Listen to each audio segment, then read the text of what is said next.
হায়াত মৌতের মালিক আল্লাহ, ন্যূনতম সিকিউরিটি নিয়ে চলাও হলো সুন্নাহ।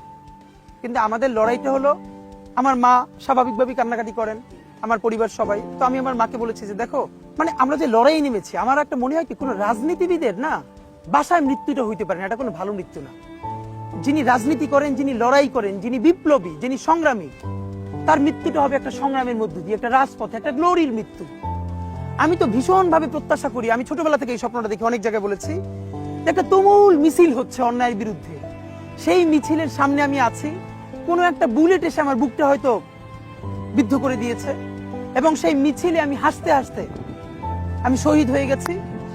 এবং সবাই যখন মৃত্যুটাকে ভীষণ ভয় পায়, আমি তখন হাসতে হাসতে আল্লাহর কাছে ভীষণ সন্তুষ্টি নিয়ে পৌঁছতে চাই যে আমি একটা ন্যূনতম ওই জীবনটা লিড করতে পারলাম, যে আমি একটা ইনসাফের হাসি নিয়ে আমি আমার আল্লাহর কাছে পৌঁছতে চাই। সুতরাং আগামী 50 বছর বাঁচলাম, কোন ইম্প্যাক্ট তৈরি হলো না আমারে দিয়ে, দেশের জন্য, রাষ্ট্রের জন্য, উম্মার জন্য, জাতির জন্য।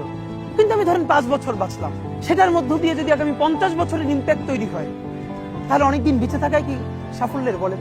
শহীদ প্রেসিডেন্ট জিয়াউর রহমান কয়টা দিন বেঁচেছেন, কিন্তু ভাবেন আজকে পর্যন্ত উনি আমার অনুপ্রেরণা।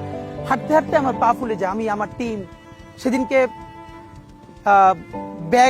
ব্যাগের মধ্যে জুতো নিয়ে তারপরে একটা শপিং মলে ঘুরছিলাম, মানে পা ফুলে গেছে, পা জুতোয় ঢুকাতে পারছিলাম না।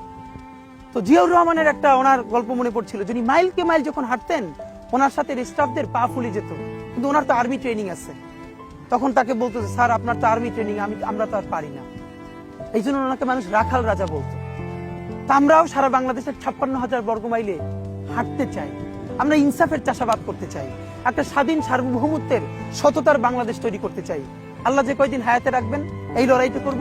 যেদিন নিয়ে যাবেন, আমি স্বপ্ন দেখে যেতে চাই, আমি আমাদের এমন টিম, আমি আমার সন্তানকে রেখে যেতে চাই, আমার মৃত্যুর পরে যেন এই লড়াই বন্ধ না হয়, এই লড়াই যেন বাংলাদেশে কিয়ামত পর্যন্ত জারি।